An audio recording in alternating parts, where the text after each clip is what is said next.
കാക്കിക്കുള്ളിലും കാരുണ്യത്തിൻ്റെ ഹൃദയവുമായി ജീവിച്ച ഒരു പോലീസുകാരൻ്റെ ജീവിത അനുഭവങ്ങളാണ് തീപിടിച്ചവരിൽ ഇന്ന് നമ്മൾ കേൾക്കുന്നത്.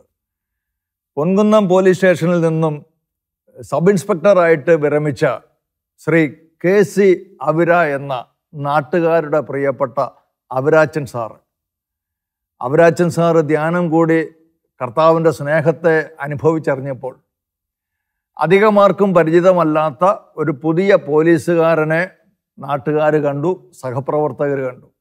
അനേകായിരങ്ങൾക്ക് തൻ്റെ ജീവിതം, തൻ്റെ ഔദ്യോഗിക കൃത്യനിർവഹണത്തിനിടയിൽ പോലും അനേകരോട് സുവിശേഷം പങ്കുവെച്ച് കർത്താവിലേക്ക് ചേർക്കുവാനായിട്ട് ദൈവം ഉപയോഗിച്ച ഒരു മനുഷ്യൻ അവരാച്ചൻ സാറിനെ ഇന്ന് നമ്മൾ പരിചയപ്പെടുന്നു. സാറേ, തീപിടിച്ചവരിലേക്ക് അങ്ങേക്ക് വളരെ ഹൃദ്യമായ സ്വാഗതം. ഈ സാധാരണ പോലീസുകാരൊക്കെ ഭയങ്കര കഠിന ഹൃദയന്മാരാണെന്നാണ് പൊതുവേ ഉള്ള ഒരു ചിത്രം. അങ്ങനെയല്ലെന്ന് നമുക്കറിയാം. വളരെ നല്ല മനുഷ്യർ ഒത്തിരി പേരുണ്ട്, ഒരുപാട് പേരുണ്ട്. സാർ എങ്ങനെയാണ് ഇങ്ങനെ ഒരു സുവിശേഷകനായ ഒരു പോലീസുകാരനായി തീർന്നത്? ബ്രദറെ, ഞാനും സാധാ ഒരു പോലീസുകാരനായിട്ടാണ് സർവീസിൽ പ്രവേശിക്കുന്നത്. എന്നാൽ പോലീസിൽ കയറി 3 വർഷത്തിന് ശേഷം, പോലീസിലെ 3 വയസ്സ് ഉള്ളപ്പോൾ ഡിവൈൻ ധ്യാന കേന്ദ്രത്തിൽ ഒരു ധ്യാനം കൂടുവാൻ ദൈവം ഒരു അവസരം നൽകി. ചുമ്മാ അങ്ങ് പോയി കൂടിയെന്നേ ഉള്ളോ, അതോ എന്തെങ്കിലും പ്രശ്നം ഉണ്ടായിട്ട് വല്ലതും പോയി കൂടിയതാണ്? യാതൊരു പ്രശ്നങ്ങളും വന്നില്ല. എന്നാൽ എൻ്റെ ജീവിത പങ്കാളി നിർബന്ധിച്ചാണ് ഞാൻ പോകുന്നത്. കാരണം അന്ന് ഇച്ചിരി പുകവലിയൊക്കെ ഉണ്ടായിരുന്നു. പപ്പയുടെ പുകവലിയൊക്കെ ഒന്ന് മാറിക്കോളും എന്നും പറഞ്ഞാണ്. അന്ന് കാലഘട്ടങ്ങളിൽ ധ്യാനത്തിനൊക്കെ പോകാന്ന് പറഞ്ഞു കഴിഞ്ഞാൽ ഒത്തിരി മോശമായ ആൾക്കാരൊക്കെയാണ് ധ്യാനത്തിന് പോകുന്നത്. കള്ളുകുടിയന്മാര്, ഭയങ്കര കള്ളുകുടിയന്മാര്, കുടുംബത്തിൽ സമാധാനം കൊടുക്കുകയല്ലാത്തവര്, അങ്ങനെയൊക്കെ ഉള്ളവർക്ക് വേണ്ടിയുള്ള ഏർപ്പാടാണ് ധ്യാനം എന്നായിരുന്നു ഒരു പൊതുധാരണ. അന്നത്തെ ഒരു ധാരണ അങ്ങനെയായിരുന്നു. എന്നാൽ ഞാനും അതുപോലെ എന്നതിനാണ് ഇപ്പോൾ പോകേണ്ട കാര്യമൊന്നുമില്ലല്ലോ, പ്രശ്നക്കാരൊന്നും അല്ലല്ലോ എന്നൊക്കെ ഞാൻ പറഞ്ഞു. എന്നാലും അന്നേരം ജീവിത പങ്കാളി പറഞ്ഞു, പപ്പ ഇച്ചിരി പുകവലിയൊക്കെ ഉണ്ടല്ലോ, അതൊക്കെ ഒന്ന് മാറും എന്ന് പറഞ്ഞാണ് പോയത്. അങ്ങനെ പോയാണ് ധ്യാനം കൂടിയത്. 1989 9 ലാസ്റ്റ് സമയത്താണ്. എവിടെയായിരുന്നു? ഡിവൈൻ ധ്യാന കേന്ദ്രത്തിലാണ്. തുടക്ക സമയം? തുടക്ക സമയം. അന്ന് ഞങ്ങൾ 200 പേരോളമാണ്. അവിടെ ഓല ഷെഡിലാണ് അന്നത്തെ ആ ധ്യാനം നടക്കുന്നത്. ആ ധ്യാനത്തിനിടയിൽ എന്താ സംഭവിച്ചത്? ആ ധ്യാനത്തിനിടയിൽ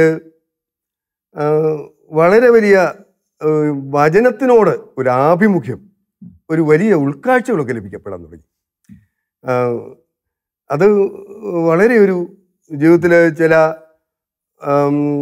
നമ്മൾ പോലും അറിയാൻ പാടില്ലാതിരുന്ന ചില കാര്യങ്ങളിൽ നിന്നൊക്കെ ഒന്ന് പുറത്തു വരാനും അത് ചില കാര്യങ്ങളൊക്കെ തെറ്റായിരുന്നു എന്നൊന്ന് ബോധ്യപ്പെടാനും ഒക്കെ അതിന് അവസരം കിട്ടി. അങ്ങനെ ആ അവസരം കിട്ടി. അവിടെ നിന്ന് ആ വചനത്തിൻ്റെ ആഴങ്ങൾ കടന്നു വന്നപ്പോൾ ഒരു മനസ്സിനൊരു പരിവർത്തനം സംഭവിക്കുന്നതായിട്ട് ഒരനുഭവപ്പെട്ടു. സാധാരണ പലരും പറയാറുണ്ട്, ഞങ്ങളെ ഇങ്ങനെ ഒരു വചനം സ്റ്റേജിൽ വെച്ച് അച്ഛൻ ഇങ്ങനെ പ്രസംഗിച്ചപ്പോൾ ആ കേട്ട വാക്യം, ഇന്ന വചനം അതെന്നെ സ്പർശിച്ചു, അങ്ങനെ എന്തെങ്കിലും? അങ്ങനെയുണ്ട്. വചനങ്ങൾ, വളരെ വചനങ്ങൾ അതിനകത്ത് ഒത്തിരി സ്പർശനമായി. അന്ന് ഏറ്റവും ആദ്യം എനിക്ക് അനുഭവപ്പെട്ടത്, നിന്റെ ശരീരം എൻ്റെ ആലയമാണ്, ആലയത്തെ നശിപ്പിക്കരുത് എന്നുള്ളൊരു വചനം ആഴത്തിലേക്ക് വന്നു. അത് ബഹുമാനപ്പെട്ട പരക്കിലച്ചനിലൂടെ എൻ്റെ ഹൃദയത്തിലേക്ക് പതിച്ചു. അപ്പോഴും മനസ്സിലായത്, ഈ ശരീരം എന്ന് പറയുന്നത് ദൈവദത്തമായ ആത്മാവിനെ പൊതിയാനുള്ള ഒരു മൺകൂട് മാത്രമാണ് എന്നുള്ളൊരു വലിയ സത്യം അവിടെ ബോധ്യപ്പെടുകയാണ് ചെയ്തത്. അപ്പോൾ അതിനകത്ത് പ്രാധാന്യം ഈ മൺകൂടിനല്ല, പിന്നെയോ അതിനുള്ളിൽ വസിക്കുന്ന ഈ ആത്മാവിനാണ് എന്നുള്ളൊരു വലിയ ബോധ്യം അന്ന് ലഭിക്കപ്പെട്ടു. അപ്പോൾ ആ വചനത്തിൻ്റെ അടിസ്ഥാനത്തിലാണ്, നിന്റെ ശരീരം എൻ്റെ ആത്മാവാണ്, ആത്മാവിനെ പൊതിയുന്ന ആണ് ഈ ശരീരം. അപ്പോൾ ഈ ശരീരത്തിന്, ഈ ആത്മാവിന് കേടുപറ്റരുത് എന്നുള്ള ആ ഒരു വചനം അത് എൻ്റെ ഹൃദയത്തിലേക്ക് ആഴത്തിൽ അങ്ങ് പതിക്കുകയായത്. അപ്പോൾ തന്നെ അവിടെ ഇരുന്ന് ഹൃദയം നുറുങ്ങി തമ്പുരാനോട് പറഞ്ഞു, ദൈവമേ, അറിയില്ലായിരുന്നു. അങ്ങനെ പുകവലിയൊക്കെ അതോടെ പുകവലിയും അതുപോലെ മദ്യത്തിന്റെ ഉണ്ടായിരുന്ന ഒരു ചെറിയ ചിന്തകളൊക്കെ ഉണ്ടായിരുന്നു. അതും പോയി പരിപൂർണമായിട്ട് അന്നുകൊണ്ട് മദ്യത്തിനോടും മറ്റേ ലഹരി വസ്തുക്കളോടും ഒക്കെ വിട പറയാനുള്ള ഒരു വലിയ ഒരു ദാഹം. അത് ശരിക്കും ഒരു പോലീസുകാരൻ എന്ന നിലയിൽ അങ്ങേ ജീവിതത്തിൽ ഒരു പരിവർത്തനം ഉണ്ടാക്കിയത് എങ്ങനെയായിരുന്നു? ഒരു പോലീസുകാരൻ എന്ന നിലയിൽ ഈ ധ്യാനത്തിന് ശേഷം, അത് ഞാൻ ഉദ്ദേശിച്ച അങ്ങ് കൈക്കൂലിയൊക്കെ വാങ്ങിക്കുന്ന ആളായിരുന്നു? അങ്ങനെ അല്ല, അന്ന് നമുക്ക് കൈക്കൂലിയൊന്നും അന്ന് അറിയാൻ പോലും പറ്റില്ല. കാരണം വെച്ചാൽ ഞങ്ങള് ഈ ആദ്യത്തെ PSC ബാച്ചിൽ പെട്ടാണ് കയറുന്നത്. അന്ന് KP സർവീസിലേക്കാണ് ഇത് സെലക്ഷൻ ആകുക. അത് കഴിഞ്ഞ് ട്രെയിനിങ്ങും എല്ലാം കഴിഞ്ഞിട്ട് സ്പെഷ്യൽ പോലീസായിട്ട് എന്തെങ്കിലും സ്റ്റേഷനുകളിലും ക്യാമ്പുകളിലും ഒക്കെ അറ്റാച്ചായിട്ട് കിടക്കും. അതിനുശേഷം അവിടുന്ന് ഏതെങ്കിലും സ്പെഷ്യൽ പ്രോഗ്രാമിനായിട്ട് അയക്കും. അത് കഴിഞ്ഞ് ഉടൻ തന്നെ തിരിച്ച് ക്യാമ്പിലേക്ക് വരും. അന്ന് കൈക്കൂലിയുടെ കാര്യങ്ങളൊക്കെ അന്ന് ഒന്നും ക്യാമ്പിലുള്ളവർക്കൊന്നും കിട്ടാൻ സാധ്യതയില്ല. അന്ന് അങ്ങനെയൊന്നും സാധ്യതയില്ല. അപ്പൊ ധ്യാനത്തിൽ കൂടിയപ്പോ എന്താ തീരുമാനം എടുത്തത്? ധ്യാനത്തിൽ കൂടിയപ്പോൾ അന്ന് ഒരു വചനം, ലൂക്കാ സുവിശേഷം ഇതിലെ 3-ാം അധ്യായത്തിലെ 14-ാമത്തെ ഒരു വചനം. പടയാളികളും അവനോട് ചോദിച്ചു, ഞങ്ങൾ എന്ത് ചെയ്യണം? നിങ്ങളാരെയും ഭീഷണിപ്പെടുത്തരുത്, വ്യാജമായ കുറ്റാരോപണം വരുത്, വേതനം കൊണ്ട് തൃപ്തിപ്പെടണം. ഈ വചനം എന്റെ ഹൃദയത്തിലേക്ക് ആഴ്ത്തിപ്പതിഞ്ഞു. നമ്മൾ പോലീസുകാരുടെ മെയിൻ പരിപാടിയാണ് പലരെയും ഭീഷണിപ്പെടുത്തുക. അങ്ങനെ പറയാൻ പറ്റില്ല. എങ്കിലും കുറ്റകൃത്യങ്ങളൊക്കെ തെളിയിക്കപ്പെടുന്ന സമയങ്ങളിലും ബാക്കിയുള്ള സാഹചര്യങ്ങളിലും ഒക്കെ ഒരല്പം ഭീഷണിയൊക്കെ നമുക്ക് നൽകപ്പെടേണ്ടതുണ്ട്. അങ്ങനെ വരുമ്പോഴല്ലേ അവരാണെങ്കിൽ അവരുടെ സാർ പ്രതികളൊക്കെ ഇടിക്കുമായിരുന്നു. അതിനെനിക്ക് അവസരം കിട്ടിയില്ല. ഈ ധ്യാനത്തിലൂടെ പോയി കഴിഞ്ഞപ്പോൾ മുതലേ നീ ആരെയും ഭീഷണിപ്പെടുത്തരുത് എന്ന് പറഞ്ഞപ്പോൾ തന്നെ അവരെ ദേഹോദ്രവേൽപ്പിക്കാനോ അതോടൊപ്പം തന്നെ മറ്റ് ഒന്നിനും നമുക്ക് സാഹചര്യം ഉണ്ടായില്ല. അങ്ങനെ ധ്യാനമൊക്കെ കൂടി ഈ വചനമൊക്കെ കേട്ട് മാനസാന്തരപ്പെട്ട് ആരെയും ഭീഷണിപ്പെടുത്തരുത്, ശമ്പളത്തിൽ കൂടുതലൊന്നും വാങ്ങിച്ചേക്കരുത്, ഉള്ളത് കൊണ്ടൊക്കെ തൃപ്തിപ്പെടണം, അങ്ങനെയൊക്കെയുള്ള വചനമൊക്കെ കേട്ട് ഹൃദയത്തിൽ വലിയ പരിവർത്തനം ഒക്കെ ആയിട്ടാണല്ലോ പിന്നീട് കുടുംബത്തിലോട്ടും പോലീസ് സ്റ്റേഷനിലോട്ടൊക്കെ വരുന്നത്. അപ്പം അങ്ങനെ മൊത്തത്തിലൊരു മാറ്റം ജീവിതത്തിൽ കണ്ടു തുടങ്ങിയപ്പോൾ ഈ സഹപ്രവർത്തകരായ പോലീസുകാരിൽ നിന്നൊക്കെയുള്ള പ്രതികരണം എന്തായിരുന്നു? സഹപ്രവർത്തകരിൽ നിന്നൊക്കെ ഉള്ള പ്രതികരണം എന്ന് പറയുമ്പോൾ ആദ്യ കാലഘട്ടത്തിൽ ഒന്നും വലിയ പ്രതികരണം വരാൻ ഉള്ള സാധ്യതയില്ല. അന്ന് ഞങ്ങൾ സ്പെഷ്യൽ പോലീസിലാണ്. അത് കഴിഞ്ഞ് ലോക്കലിലേക്കൊക്കെ വരുമ്പോഴാണ് നേരിട്ട് പബ്ലിക്കുമായിട്ടൊക്കെ ഇടപെടാനും അതുപോലെ പോലീസുകാരും ഒക്കെ ആയിട്ട് കൂടുതൽ ഇടപെടാനും. അപ്പൊ അന്ന് കാലഘട്ടങ്ങളിൽ ഞങ്ങള് ഡ്യൂട്ടിക്കൊക്കെ പോകുമ്പോൾ, സ്പെഷ്യൽ ഡ്യൂട്ടിക്കൊക്കെ പോകുമ്പോൾ ഒരു പോലീസ് വലിയ വണ്ടിയിലായിരിക്കും പോവുക. അങ്ങനെയൊക്കെ പോകുമ്പോൾ അവിടെ ഞങ്ങളുടെ പോലീസുകാരോട് ഈ വചനത്തെ പറ്റിയൊക്കെ പറയും. വചനത്തെ കുറിച്ചേക്കാൾ ഉപരി നമ്മുടെ ഈ ശരീരത്തെ നഷ്ടപ്പെടുന്നത് വലിയൊരു പാപമാണ് എന്ന് തന്നെ അവർക്ക് ബോധ്യപ്പെടുത്തി കൊടുക്കാൻ പറ്റി. അതായത് നമുക്ക് നിശ്ചയിക്കപ്പെട്ട കാലഘട്ടങ്ങൾ ഈ ഭൂമിയിൽ ദൈവം തന്നിരിക്കുന്നത് ആ കാലഘട്ടത്തിൽ നമ്മളെ ഏൽപ്പിച്ച ദൗത്യങ്ങൾ, ഉത്തരവാദിത്തങ്ങൾ നിറവേറ്റാനാണ്. അപ്പൊ അതുകൊണ്ട് നമുക്ക് ലഭിക്കപ്പെടുന്ന ആരോഗ്യം നഷ്ടപ്പെടുത്തി അതിനെ ദുർവ്യയം ചെയ്താൽ അതൊരു തിന്മയാണെന്ന് തന്നെ പറയേണ്ട സാഹചര്യം. അവരുടെ പ്രതികരണം എങ്ങനെയായിരുന്നു? അപ്പോൾ അവരുടെ പ്രതികരണം അവരെ ശ്രദ്ധിക്കും. അവർ ശ്രദ്ധിച്ച് അങ്ങനെ ഞങ്ങള് ഓച്ചറ അവിടെ ഒരു ഡ്യൂട്ടിക്ക് കിടക്കുമ്പോൾ അവിടെ സ്പെഷ്യലായിട്ട് കിടക്കുകയാണ്. ഒരാഴ്ച സമയം ഞങ്ങൾ അവിടെ കിടന്നു. ഈ ഒരാഴ്ച കൊണ്ട് ഞങ്ങളുടെ ആ വണ്ടിയിലുണ്ടായിരുന്ന 10-22ഓളം പോലീസുകാരുണ്ട്. അവരൊക്കെ അല്പം പുകയൊക്കെ വലിച്ചുകൊണ്ടിരുന്നതാണ്. അവർക്കിത് പറഞ്ഞു കൊടുത്ത് ബോധ്യപ്പെടുത്തി അവര് പുകവലിയിൽ നിന്ന് അത്രയും മുഴുവൻ പേരും അതിൽ നിന്ന് മോചനം പ്രാപിക്കാൻ ഇടവന്നു. എന്നിട്ട് ഞാൻ എല്ലാവർക്കും ഓരോ മുട്ടായി വാങ്ങിച്ച് സപ്ലൈ ചെയ്തു. ഇന്നും അന്നുള്ള ആ പോലീസ് സഹപ്രവർത്തകരൊക്കെ കാണുമ്പോൾ അന്ന് നിർത്തിയ പുകവലി ഇതുവരെ തുടങ്ങിയിട്ടില്ല എന്നൊക്കെ പറയുമ്പോൾ അതിന് വലിയ ആനന്ദമായിട്ട് തോന്നിയിട്ടുണ്ട്. അത് സാറേ കാര്യമല്ലല്ലോ സാറേ. പോലീസ് വണ്ടിക്ക് അകത്തിരുന്നോണ്ട് ഒരു പോലീസുകാരൻ സഹപ്രവർത്തകരോട് അവരോട് സുവിശേഷം പറഞ്ഞു. അതെ, അവരുടെയൊക്കെ ജീവിതത്തിൽ അതൊരു വലിയ പരിവർത്തനത്തിന് കാരണമായി. അത് ഈ മദ്യത്തിന്റെ കാര്യത്തിലും അതുപോലെ ഈ പുകവലിയുടെ കാര്യങ്ങളിലും ഒക്കെ അവർക്ക് ശക്തമായിട്ട് അവരുടെ സ്നേഹപൂർവ്വമാണ്. എല്ലാവരും നിർബന്ധമല്ല. അപ്പൊ നമ്മുടെ ആ ഹൃദയത്തിൽ നിന്നുള്ള ആ സ്നേഹത്തിന്റെ ഭാഷയിലുള്ള അത് അവർക്ക് സ്വീകരിക്കാൻ പറ്റി. പിന്നീട് ഈ സ്റ്റേഷൻ ഡ്യൂട്ടിയിലേക്ക് വന്നു കഴിഞ്ഞപ്പോൾ അപ്പൊ ഈ അടിപിടി കേസും മോഷണവും പിടിച്ചുപറി ഇങ്ങനെയൊക്കെയുള്ള പ്രതികളൊക്കെ വരുമല്ലോ. അവരെയൊക്കെ ചോദ്യം ചെയ്യലിന്റെ ഭാഗമായിട്ട് ചില കൈകാര്യം ചെയ്യേണ്ട ചില അവസ്ഥകളൊക്കെ വരുമ്പോൾ സാർ എങ്ങനെയായിരുന്നു അത് ഡീൽ ചെയ്യുന്നത്? അത് ഒരു വലിയ ദൈവ അനുഗ്രഹം എനിക്ക് അതിൻ്റെ കൂടെ സംഭവിച്ചിട്ടുണ്ട്. കാരണം ഓരോ ദിവസവും ഈ ധ്യാനത്തിന് ശേഷം ഞാൻ വിശുദ്ധ ബലി അർപ്പിച്ചതിന് ശേഷമാണ് എൻ്റെ ഡ്യൂട്ടിക്ക് പോവുക. എല്ലാ ദിവസവും സാധിക്കും. എല്ലാ ദിവസങ്ങളിലും പറഞ്ഞ പോലെ ഒരു വലിയൊരു ദാഹം അങ്ങനെ ഉണ്ടായിരുന്നു. അന്നത്തെ ആ വിശുദ്ധ ബലിയിൽ നിന്നാണ് അന്നത്തെ ആ ബാക്കി 23 മണിക്കൂർ നേരത്തേക്കുള്ള ആ ഒരു വലിയ ഒരു പവർ നമുക്ക് ലഭിക്കപ്പെടുക. അപ്പൊ അതിന് വെള്ളിയാഴ്ച ദിവസങ്ങളിൽ പരേഡിന് ചെല്ലേണ്ട സമയമുണ്ട്. അത് എല്ലാ വെള്ളിയാഴ്ചകളിലും 6:45 ആകുമ്പോൾ നമ്മൾ സ്റ്റേഷനിൽ പരേഡിനായിട്ട് അതിലാണ്. അപ്പൊ അന്ന് പോലും അന്ന് 5:45 ഒക്കെ വിശുദ്ധ ബലിയുള്ള ആ ഇടങ്ങൾ കണ്ടുവെച്ച് അവിടുന്ന് വിശുദ്ധ ബലിയും അർപ്പിച്ചതിന് ശേഷമാണ് ഓടിച്ചെല്ലുക. അന്ന് ആ വിശുദ്ധ ബലിയിൽ വെച്ച് ഞാൻ തമ്പുരാനോട് പറയും, തമ്പുരാനെ എന്നെ ഏൽപ്പിച്ചിരിക്കുന്ന ഒരു സ്റ്റേഷൻ പരിധി ഉള്ളില് ഇന്ന് ഒത്തിരി സങ്കടവും വിഷമങ്ങളും ഒക്കെ അനുഭവിക്കുന്നവരുണ്ടാവും. ഇന്ന് ഒത്തിരി അനർത്ഥങ്ങളൊന്നും ആർക്കും ഉണ്ടാകാൻ ദൈവമേ ഇടവരരുതേ എന്ന് തന്നെ ആദ്യം പ്രാർത്ഥിക്കും. അതിനുശേഷം പ്രാർത്ഥിക്കും, ദൈവമേ അതിനുശേഷം ഏതെങ്കിലും വ്യക്തികൾക്ക് എന്തെങ്കിലും ബുദ്ധിമുട്ടുകളുമായി വന്നാൽ അവർക്ക് അത് പറഞ്ഞു കൊടുത്ത് അവരെ ബോധ്യപ്പെടുത്തി അവർക്ക് നീതി നടത്തി കൊടുക്കാനുള്ള ഒരു ജ്ഞാനം തരണേ എന്ന് ഞാൻ പ്രാർത്ഥിച്ചു. അങ്ങനെ അവിടെ സ്റ്റേഷനിൽ ചെന്ന് കഴിയുമ്പോൾ ഈ കുടുംബ പ്രശ്നങ്ങളിലും ഒക്കെ കടന്നു വരുന്ന ആൾക്കാരോട് ഇന്ന് അല്പസമയം കൂടുതലെടുത്ത് തന്നെ അവർക്ക് കൗൺസിലിംഗ് കൊടുക്കാനായിട്ട് ഇതിനെപ്പറ്റിയൊക്കെ കുറെ ബോധ്യങ്ങൾ പറഞ്ഞു കൊടുത്ത് അവരതിൽ നിന്ന് രണ്ടാകാനൊക്കെ ആയിട്ട് വരുന്ന ആൾക്കാരൊക്കെ അവര് ഒന്നായിട്ട് ഒരുമിച്ച് തോളെ കൈയിട്ട് പോകുന്നത് കാണുമ്പോഴുള്ള ഒരു ആത്മീയ ആനന്ദം, അതൊരു വലിയ ആനന്ദമായിരുന്നു. അത് ഒരു വചനത്തിൽ നിന്നാണ് എനിക്ക് ആ ഉൾക്കാഴ്ച കിട്ടിയത്. ആ ധ്യാനത്തിലൊക്കെ വെച്ച് കിട്ടിയ ആ ഉൾക്കാഴ്ച, ദൈവം യോജിപ്പിച്ചത് മനുഷ്യൻ വേർപ്പെടുത്താതിരിക്കട്ടെ. നമുക്ക് അധികാരമുണ്ട്. അപ്പൊ നമ്മൾ അവര് രണ്ടുപേരും നിർബന്ധിച്ചാ വരുന്നത്. അതിലെ ഒരാൾക്ക് ചില ബുദ്ധിമുട്ടുണ്ടാകും, വേണ്ട എന്ന് പറഞ്ഞ്, എങ്കിലും അവരോട് സാഹചര്യങ്ങളൊക്കെ പറഞ്ഞ് അവരെ ബോധ്യപ്പെടുത്താൻ ഒരു വലിയ ഒരു കൃപ ഈ വിശുദ്ധ ശരിക്കും അവരുടെയൊക്കെ ജീവിതത്തിലേക്ക് സാറിലൂടെ ദൈവത്തിന്റെ ആത്മാവ് പ്രവർത്തിക്കുകയാണ്. കർത്താവിന്റെ വചനം അവർക്ക് പറഞ്ഞു കൊടുക്കുമ്പോൾ ഡയറക്റ്റ് ആയിട്ട് അല്ലെങ്കിൽ പോലും അതെ അവരിലൊക്കെ ദൈവം പ്രവർത്തിക്കുകയാണ്. എല്ലാവരിലും ദൈവത്തിന്റെ ആത്മാവാണല്ലോ വസിക്കുന്നത്.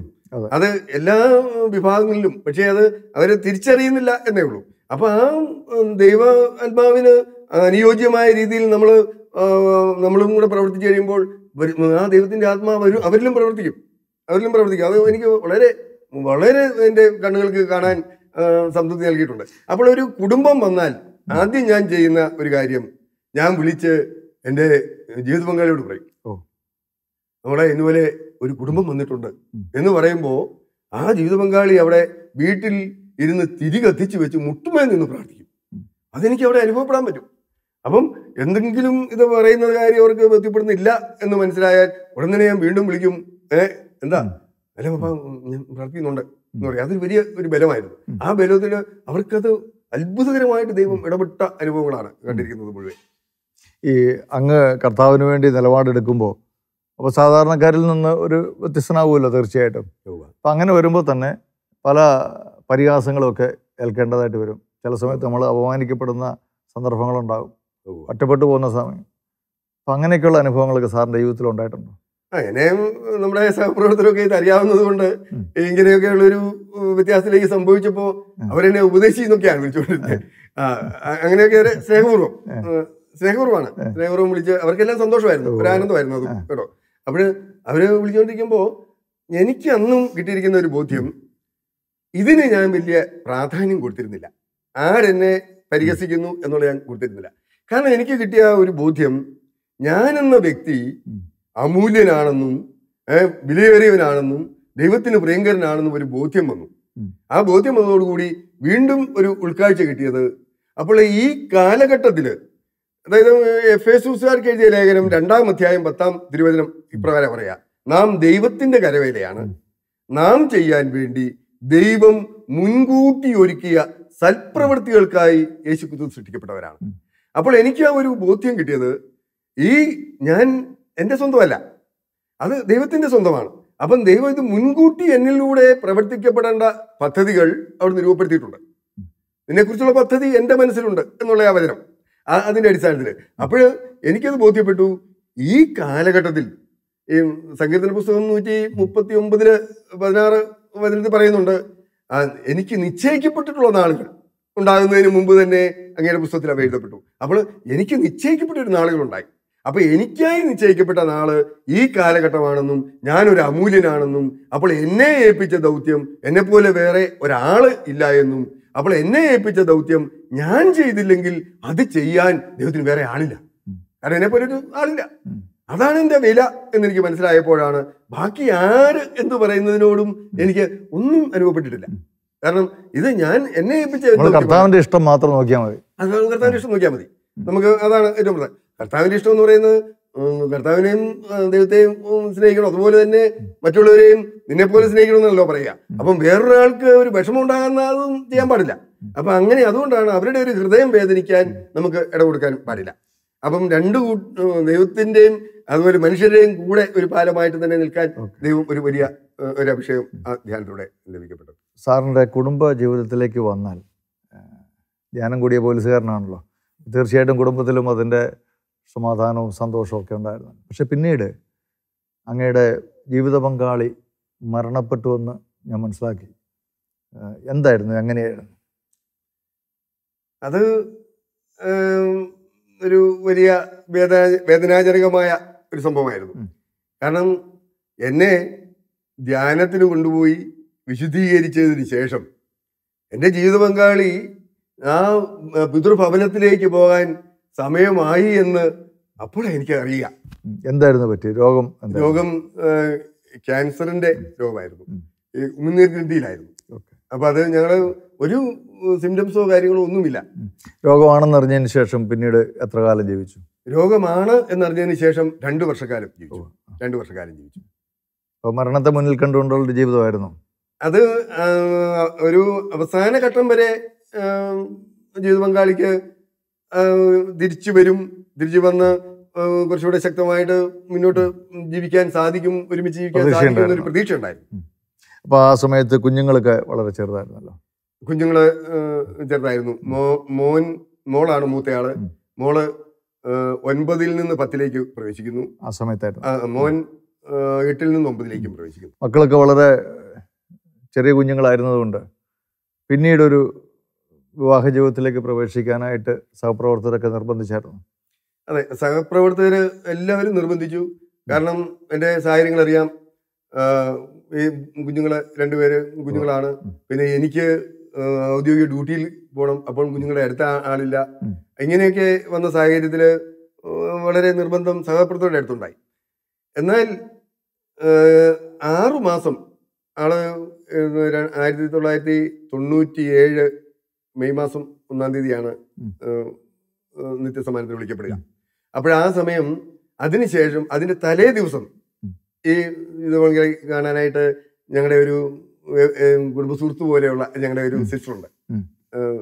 സിസ്റ്റർ റാണി വലിയ സിസ്റ്റർ എന്നാ പറയാ. സിസ്റ്റർ വന്ന് ചോദിച്ചു, മോളെ എന്നാണ്ട് വിശേഷം, ആശുപത്രി കിടക്കയിൽ വെച്ച്.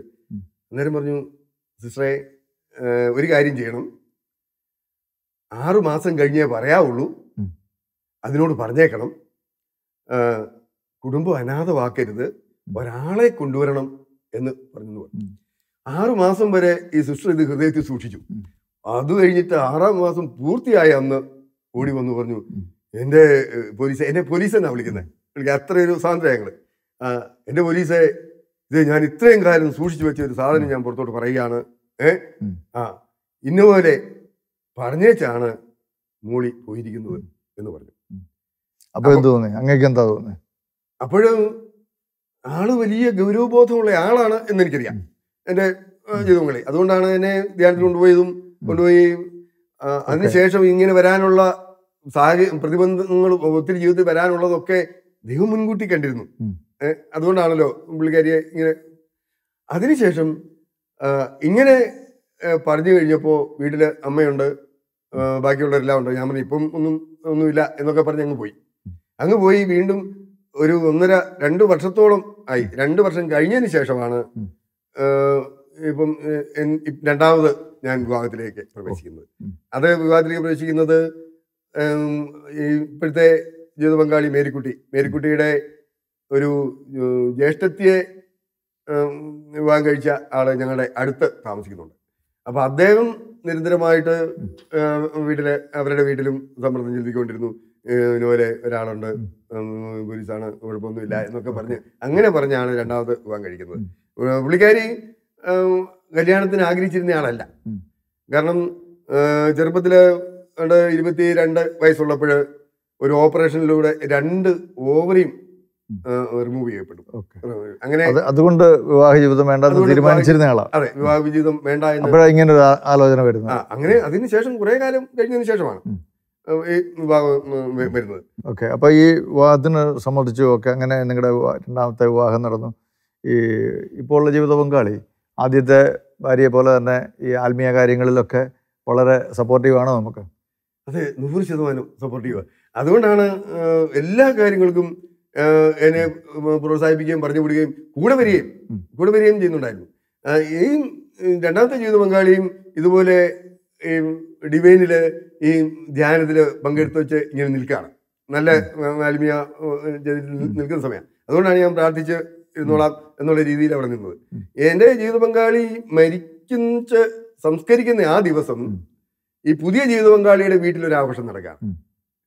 അന്ന് ഈ മേരിക്കുട്ടിയെ മാറ്റി നിർത്തപ്പെട്ടു.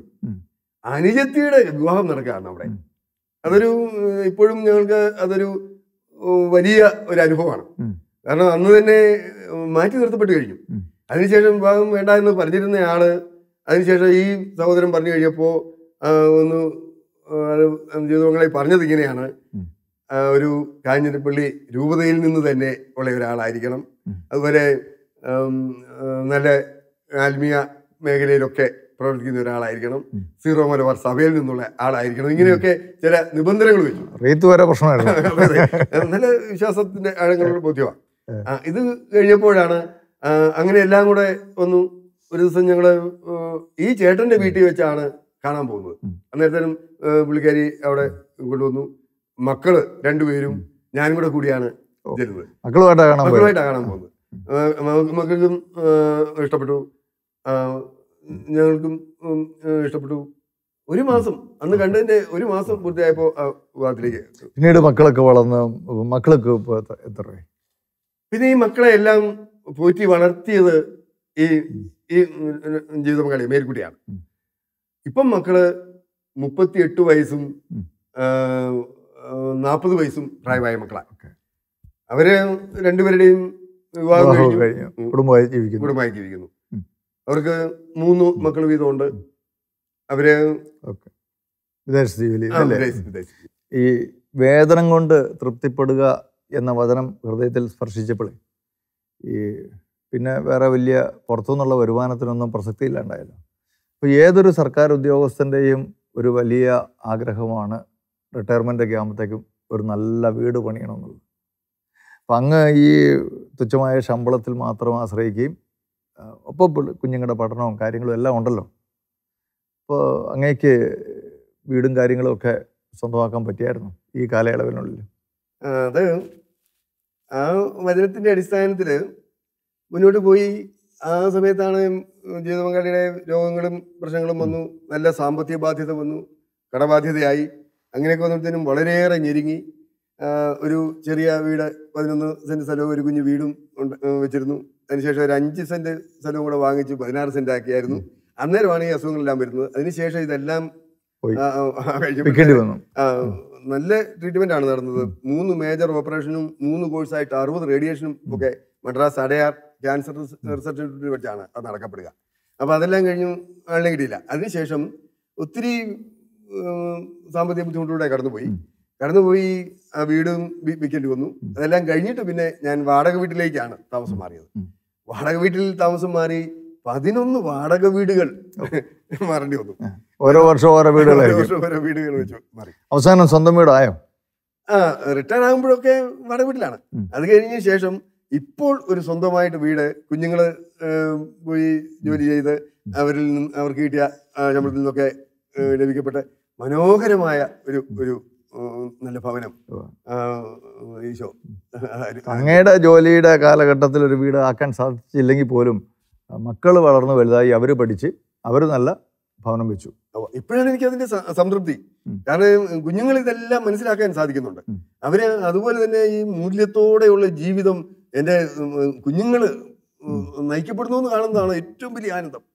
അവര് ഇതുപോലെ പണത്തിന് പ്രാധാന്യം കൊടുക്കാതെയും അതോടൊപ്പം തന്നെ മൂല്യങ്ങൾക്ക് പ്രാധാന്യം കൊടുത്ത് അവര് ജീവിച്ച് ഈ സമയത്ത് നമുക്ക് മനോഹരമായിട്ട് ഒരു ഭവനം, ഒരു 20 സെന്റ് സ്ഥലം വാങ്ങിച്ച് അത് നല്ല ഒരു നാഷണൽ ഹൈവേയുടെ സമീപത്ത് വാങ്ങിക്കാനും അതിൽ നിന്നൊരു മനോഹരമായ ഒരു 3 മുറി ഒക്കെയുള്ള ഒരു വീട് ഉണ്ടാക്കാനൊക്കെ ദൈവം അനുവദിച്ചു. ഈ സാറിൻ്റെ ഈ റിട്ടയർമെൻ്റ് ആയതിനു ശേഷമുള്ള ജീവിതം അതെങ്ങനെ മുഴുവൻ സമയവും കർത്താവിൻ്റെ വേലയ്ക്ക് വേണ്ടി അങ്ങേക്ക് സമർപ്പിക്കാനായിട്ട് പറ്റിയോ? അത് പറ്റി. അത് വലിയൊരു അത്ഭുതകരമായിട്ടാണ് ഞാനിപ്പോഴും കാണുക. അദ്ദേഹത്തിൻ്റെ ഒരു ഇടപെടലായിരുന്നു എന്ന് ഞാനിപ്പോഴും മനസ്സിലാക്കുന്നു. റിട്ടയറായി ഞാൻ വന്നു 2015 മെയ് 31 റിട്ടയർ ചെയ്യുന്നു. വന്നതിൻ്റെ ഇടവക പള്ളിയിൽ പിറ്റേ ഞായറാഴ്ച എൻ്റെ ഇടവക വികാരിയച്ഛൻ എന്നെ ഞങ്ങൾ രണ്ടുപേരും ഉണ്ട്. ഞങ്ങൾ രണ്ടുപേരും ഒരുമിച്ചാണ് എല്ലായിടത്തും യാത്ര ചെയ്യുന്നതും എല്ലാം പോകുന്നതും ആത്മീയർക്ക് എല്ലാം പോകുന്നു. അവിടെ പറഞ്ഞു രണ്ടുപേരും കൂടെ അടുത്ത ഞായറാഴ്ച സൺഡേ സ്കൂളിൽ പഠിപ്പിക്കാൻ കയറിക്കണമെന്ന് പറഞ്ഞു. ഒന്നും ഞങ്ങൾ പറഞ്ഞില്ല. അപ്പോൾ തന്നെ അടുത്ത ഞായറാഴ്ച മുതൽ. അപ്പൊ അന്ന് മുതലേ ശുശ്രൂഷകളിലേക്ക് വീണ്ടും റിട്ടയറായ അതിന്റെ അന്നേരം മുതലേ വേണേ പറയാം നമുക്ക് പ്രവർത്തിക്കാനായിട്ട് ദൈവം വഴി ഒരുക്കി. ഈ കറിസ്മാറ്റിക് നവീകരണമായിട്ട് ബന്ധപ്പെട്ട് ഇപ്പോൾ അങ്ങയുടെ ശുശ്രൂഷകളൊക്കെ എങ്ങനെയൊക്കെ? ഇതിനോടൊപ്പം തന്നെ റിട്ടയർ ആയതിനു ശേഷം കാഞ്ഞിരപ്പള്ളി സോണിന്റെ കോർഡിനേറ്ററായിട്ട് എന്നെ അവിടുന്ന് ശുശ്രൂഷയ്ക്കായിട്ട് നിയോഗിച്ചു. അതിനു മുമ്പൊക്കെ ഡ്യൂട്ടിയിൽ ആയിരുന്ന സമയത്ത് പോലും കിട്ടുന്ന സമയം മുഴുവൻ നമുക്ക് ഈ പ്രവർത്തനത്തിനായിട്ട് സാധിക്കാൻ പറ്റുമായിരുന്നു. എൻ്റെ ഡ്യൂട്ടി സമയം കഴിഞ്ഞും ഒക്കെ ആയിട്ട്. എന്നിട്ട് അന്ന് സബ് സോണിൻ്റെയൊക്കെ കോർഡിനേറ്ററൊക്കെ ആയിരുന്നു. അതിനുശേഷം ഇത് കൃത്യമായിട്ട് റിട്ടയർ ആയി കഴിഞ്ഞപ്പോൾ ഈ സോണിൻ്റെ കോർഡിനേറ്റർ ചുമതലയിലേക്ക് ഒന്ന് നിയോഗിക്കപ്പെടുകയാണ് ചെയ്തത്. അത് ആദ്യത്തെ 2018-20 വർഷങ്ങളിൽ ശുശ്രൂഷ ചെയ്തു. അത് കഴിഞ്ഞ് വീണ്ടും തുടർച്ചയായിട്ട് അടുത്ത ടേണും എന്നെ തന്നെ വീണ്ടും ശുശ്രൂഷയിലേക്ക് ചുമതലപ്പെടുത്തുകയാണ്. ഇപ്പം ഈ നമ്മുടെ രൂപതയിലെ ഇടവകളിലൊക്കെ പ്രാർത്ഥനാ ഗ്രൂപ്പുകളൊക്കെ വളരെ മന്ദീഭവിച്ച് കിടക്കുകയാണല്ലോ, പ്രത്യേകിച്ച് ഈ കോവിഡിന് ശേഷം. അപ്പോൾ അതൊക്കെ ഒന്ന് പുനരുജ്ജീവിപ്പിക്കാനായിട്ടുള്ള പരിശ്രമങ്ങളൊക്കെ അങ്ങയുടെ ഭാഗത്ത് നിന്നുണ്ടാകുന്നുണ്ടോ? ഉണ്ടോ? എനിക്ക് ഒത്തിരി ആഗ്രഹമുള്ള ഒരു കാര്യമാണ് സഭാജീവിതത്തോട് ഏറ്റവും ചേർന്ന് നിൽക്കുക എന്നുള്ളതാണ് ഒരു കരിസ്മാറ്റിക്കുകാരൻ്റെയും ഏറ്റവും ആത്യന്തികമായ ലക്ഷ്യം. ആ ഇടവകയെ സജീവമാക്കുക. ഇടവകയിലെ ഓരോ ഭക്ത സംഘടനകളിലും അതുപോലെ ഈ മത ബോധന വിശ്വാസ പരിശീലന രംഗത്തുമൊക്കെ ഒരു കരിസ്മാറ്റിക് അനുഭവമുള്ള ആളുകൾ വന്നു കഴിയുമ്പോൾ അവർക്ക് ഒത്തിരി കാര്യങ്ങൾ പ്രവർത്തിക്കാൻ പറ്റും. ഞാൻ ഉദാഹരണത്തിൽ ഞാൻ ഏറ്റവും പ്രധാനമായിട്ട് എൻ്റെ കുഞ്ഞുങ്ങൾക്ക്, സൺഡേ സ്കൂളിലുള്ള കുഞ്ഞുങ്ങൾക്ക് ഞാൻ ഞായറാഴ്ച ദിവസങ്ങളിൽ ബലിക്ക് ശേഷം അവർക്ക് കൊടുക്കുന്ന ചെറിയ ഇൻസ്ട്രക്ഷൻ്റെ സമയത്ത് ആദ്യം ചെയ്യുന്നത് കഴിഞ്ഞ ആഴ്ചയിൽ കുടുംബ കൂട്ടായ്മയിൽ പങ്കെടുത്ത ഒരു കൈപൊക്കുക എന്ന് പറയും. അവരെ ആ കുടുംബ കൂട്ടായ്മയിൽ മുഴുവൻ കുഞ്ഞുങ്ങളെയും പങ്കെടുപ്പിക്കുന്ന ഒരു അനുഭവം. അത് കുഞ്ഞുങ്ങൾ അന്ന് വളരെ ചുരുക്കമായിട്ടുണ്ടായിരുന്നു. പക്ഷേ ഇപ്പോൾ എല്ലാ കുഞ്ഞുങ്ങളും എല്ലാ കൂട്ടായ്മകളിലും പങ്കെടുക്കാനായിട്ട് അവർ സമയം കണ്ടെത്തുന്നുണ്ട്. അതൊരു ആത്മീയ ഇടവക ജീവിതത്തിന്റെ ഒരു പ്രധാന. അങ്ങയുടെ ഇടവക ഈ പൊൻകുന്നത്തിനും പിന്നെ വാഴൂരിനും ഇടയിലുള്ള അല്ലേ? അതെ, ചെങ്കൽ എന്ന് പറയുന്ന സ്ഥലം. ചെങ്കൽ ഇടവക. അവിടെ ഒരു നസറത്ത് ആശ്രമമൊക്കെ ഉണ്ടല്ലോ. ഉണ്ട്. ആ ആശ്രമത്തോടനുബന്ധിച്ചുള്ള ശുശ്രൂഷകളിലൊക്കെ അങ്ങ് ഭാഗവാക്കാണ്. ഉണ്ട്. ആ ശുശ്രൂഷയിലും ഭാഗവാക്കാണ്. അത് ആദ്യത്തെ എൻ്റെ ജീവിത പങ്കാളി മോളി ഉണ്ടായിരുന്ന സമയം മുതലേ ഞങ്ങൾ അവിടെ പോകുമായിരുന്നു. ആശ്രമത്തിലൊക്കെ ശുശ്രൂഷയ്ക്കായിട്ട് പങ്കെടുക്കുമായിരുന്നു. അവിടെ ചെല്ലുകയും പ്രാർത്ഥിക്കാനും അവരുടെ അന്ന് അധികം ആൾക്കാരില്ലായിരുന്നു. ഈ മാനസിക അസ്വസ്ഥമുള്ള ആൾക്കാരാണ് അവിടെ നമുക്ക് വളർന്നു വരിക മക്കള്. ഇപ്പോൾ അവിടെ 80ഓളം പേരുണ്ട്. ഇപ്പൊ ആ ശുശ്രൂഷ അത് പുതിയ ഭവനത്തിലേക്ക് മാറി അവിടെ വളരെ മനോഹരമായിട്ട് ആ ശുശ്രൂഷ നടക്കുന്നു. അതിലും ഞങ്ങൾ ഇട ദിവസങ്ങളിലൊക്കെ പങ്കെടുക്കാനുള്ള സമയങ്ങൾ പോലെ അതിനകത്ത് ചെല്ലുകയും പ്രാർത്ഥനാ സമയം ചെയ്യാറുണ്ട്. ഇനി മുൻപോട്ടുള്ള അങ്ങയുടെ ജീവിതത്തിൽ എന്തൊക്കെ എങ്ങനെയൊക്കെയുള്ള ശുശ്രൂഷകളിലൂടെ ദൈവത്തെ മഹത്വപ്പെടുത്തണമെന്നാണ് അങ്ങയുടെ ആഗ്രഹം? ഇപ്പോഴും എൻ്റെ വലിയ ആഗ്രഹവും അത് പ്രാവർത്തികമാക്കിക്കൊണ്ടിരിക്കുന്നതും നമ്മുടെ വചനാധിഷ്ഠിതമായ ഒരു ജീവിതം വളരെയേറെ മക്കളിൽ അത് രൂപപ്പെട്ട് കഴിഞ്ഞാൽ അവർക്ക് തന്നെയും അതോടൊപ്പം തന്നെ അവരുടെ ആത്മാവിന്, അതാണ് അവർക്ക് തന്നെ എന്ന് പറഞ്ഞത്, അവരുടെ ആത്മാവിനും അതുപോലെ ബാക്കിയുള്ളവരെ പ്രചോദിപ്പിക്കാനും അതുവഴി സഭയെ പടുത്തുയർത്താനും ഒക്കെ അവർക്ക് സാധിക്കും. വളരെ നന്ദി അവറാച്ചൻ സാറ്, ഈ അങ്ങ് ഇത്രയും സമയം നമ്മുടെ ഷെക്കന ടെലിവിഷൻ്റെ പ്രേക്ഷകരുമായിട്ട് അങ്ങയുടെ ജീവിതാനുഭവങ്ങളൊക്കെ പങ്കുവച്ചതിൽ. ഒരു പച്ചയായ മനുഷ്യൻ്റെ വളരെ പച്ചയായ ചില ജീവിതാനുഭവങ്ങൾ, യാതൊരുവിധ വളച്ചുകെട്ടലുകളും ഇല്ലാതെ, ആർട്ടിഫിഷ്യലായിട്ടുള്ള ഡയലോഗുകളില്ലാതെ, ഉള്ളതുപോലെ പച്ചയ്ക്ക് തുറന്നു പറഞ്ഞ ഒരു മനുഷ്യൻ തൻ്റെ ജീവിതകാലത്ത് പോലീസിൽ ജോലിയിലായിരിക്കുമ്പോൾ കർത്താവിനെ അറിയുവാനുള്ള ഭാഗ്യം ലഭിച്ചു. തൻ്റെ ജോലിയിലൂടെ കർത്താവിനെ അനേകർക്ക് പങ്കുവെച്ച് കൊടുക്കാനായിട്ട്, അനേകരുടെ ജീവിതത്തിൽ മാറ്റങ്ങൾ വരുത്തുവാനായിട്ട് ദൈവം ഉപയോഗിച്ചു.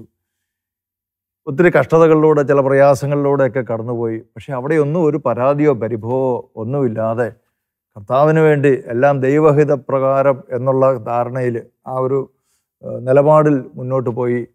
ഇനിയുള്ള ജീവിതം, മുൻപോട്ടുള്ള ജീവിതം കർത്താവിന് വേണ്ടി, സഭയ്ക്ക് വേണ്ടി, ദൈവജനത്തിനു വേണ്ടി പ്രയോജനപ്പെടുത്തണമെന്നുള്ള തീക്ഷ്ണമായ ആഗ്രഹത്തോടെ മുന്നോട്ട് പോകുന്ന അവറാച്ചൻ സാറിന് വേണ്ടി നമുക്ക് പ്രത്യേകം പ്രാർത്ഥിക്കാം. കർത്താവ് എല്ലാവരെയും ധാരാളമായിട്ട് അനുഗ്രഹിക്കട്ടെ.